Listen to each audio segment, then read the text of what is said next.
Flower Mound only had to win one game to lock up, number one seed, but Hebron was able to sweep them. Marcos Paz, I think, is his name. Yes. 13 strikeouts in that first game. Impressive. They beat Flower Mound to sweep them and steal that number one seed. Well, I mean, it started on Tuesday night with Will Patterson, their ace for Hebron. He pitched a great game. Hebron was able to scratch out 2 runs in the top of the 7th inning to win a 2-1 ball game. And then my nephew, Pierce Matthews, the catcher for Hebron, he hits a ball up the middle on a fielder's choice in the very first inning. That was the only run in that game on Friday night. Marcos Paz came down and he was dealing. He pitched 6 2/3 innings of 13 strikeouts, no runs, obviously. To hold Flower Mound to 1 run in 14 innings tells you all you need to know about Hebron's pitching staff. And some of their best pitchers hadn't even pitched this year for Hebron. You've got a 1-2 punch. It kind of reminds me of South Lake Carroll last year with Herron and Owen Prisk. It reminds me a lot of that. You get 2 or 3 runs and you're going to win a ball game. And like you said, Flower Mound was the number 1 ranked team in the area. Hebron was number 4. And as I told Coach Stone, I said, scored 3 runs and 2 wins, just the way you drew it up all week, right? Yeah, some teams that also like Hebron just kind of, and actually I want to mention Hebron finished on top of my 6A rankings. Yes. Actually, the top 3 in that district was 1, 2, and 3 with Flower Mound and Marcus as well. Impressive district. Yeah. Hebron starts Thursday, game 3 series against Little Elm. Like I mentioned, Flower Mound, if I can find them. Flower Mound, actually pretty good series with Prosper. Yes. That starts Thursday at Flower Mound, and then Marcus gets Allen. That starts Thursday at Marcus. One of the toughest by districts in the state, I think. You take any of those. Yeah, any of those 8 teams, and you put them in other districts, you're talking about maybe 2, 3 round, 3 playoff runs here, and you're going to have 4 really good teams eliminated in the first round. Yeah, I got to just mention Boswell. They were down 2 games in the district standings against Chisholm Trail. Again, Chisholm Trail just had to win 1 game to clinch that 4th spot, and Boswell was able to sweep them. And then, obviously on the tiebreaker and they get in.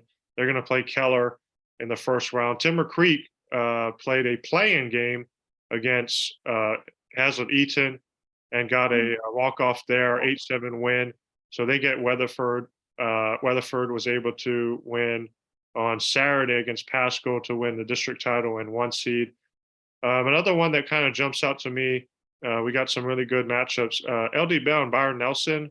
That series starts Thursday at Bell.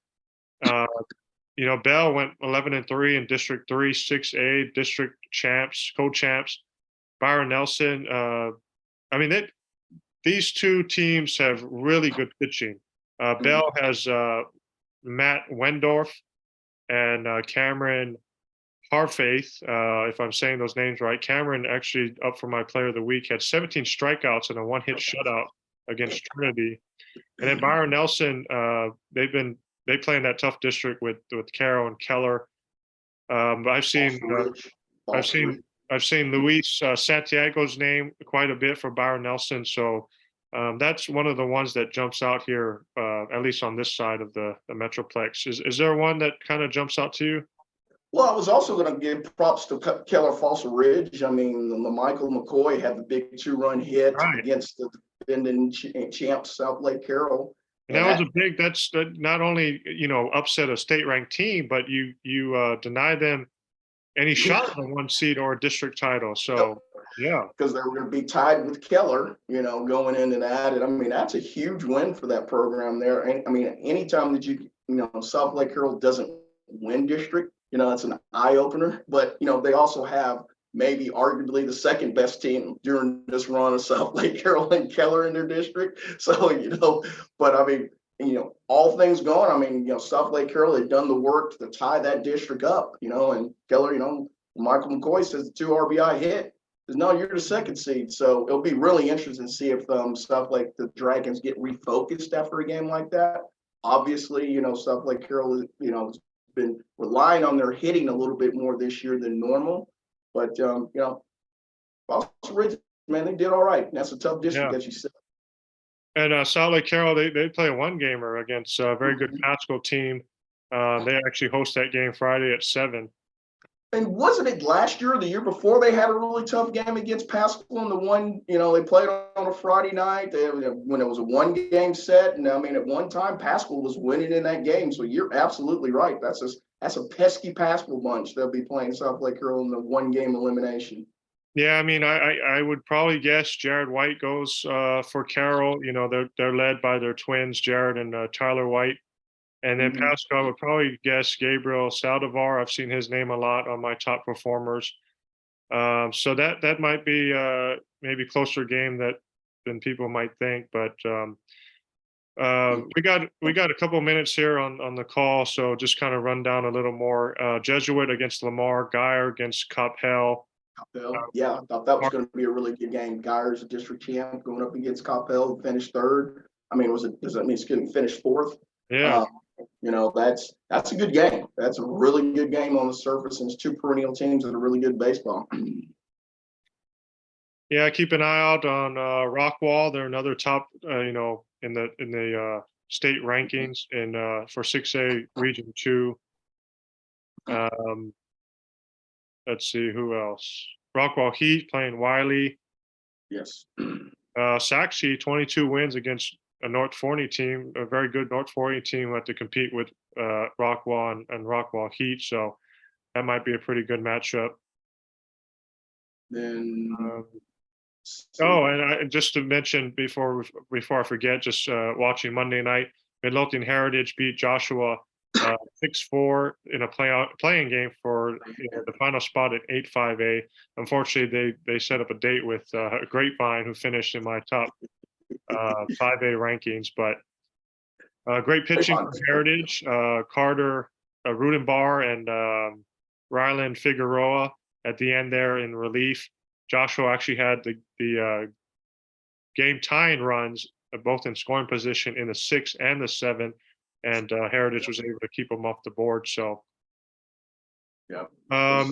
Yeah, I mean, just before we end up here, is there any others in 5A that, or a team that you think could make a deep run? Well, I hate to say I don't like to piggyback on this, but I really think that Flower Mound. I mean, I think they just ran into where their bats were really cold, but their pitching is outstanding. Their defense is very good. This is a team that I still can they can make a run to state this year. I really love the depth of their pitching staff. It's just sometimes you just run in where the bats were just cold, and I think that they just ran into a buzzsaw last week. But I think that that's kind of one of the things that can really rejuvenate your team. Sometimes you get kind of caught in your own laurels and listen to the press clippings a lot and you don't play as well, but you're going to get a really focused Flower Mountain team. And I feel really sorry for anybody that's in their way the rest of the way. Yeah, in 5A, I think, maybe one of these Frisco schools that we're kind of used to. Grapevine. I like your Grapevine pick there. I think they're a really salty bunch, and that's another team I think that's been kind of overlooked a little Grapevine, bit media-wise. I think even Argyle too, maybe the same district. Yeah. Yeah, I keep forgetting that Argyle's in 5A. I still can't get my head wrapped around that. But yeah, yes, we'll see how far Grapevine goes. Yeah, there's a potential there. 3rd round matchup with Burleson Centennial. Yeah, 5A champ. But Grapevine, undefeated in district again. Kind of, you look at their pitching staff with Jason Hill and Wes Cunningham, among others. But sort of gives me the feel of the 2016-2017 run when they went back to the state tournament and won the 2016 state title. I really like you pick the Grapevine. I really do. I think that's a really savvy pick there. I think, like you said, the pitching depth alone is really good, and they seem to be getting timely hitting most of the year this year. So, I really like that Grapevine pick. I think they could be. They're a dark horse for sure. Yeah. Just real quick, some other top teams probably to watch out for is Lucas Lovejoy, Frisco Lone Star, Frisco High, Forney and Frisco Wakeland always go pretty far in the playoffs. Even the little schools, Brock and Salina, they finished 1, 2 in my lower class ranking. So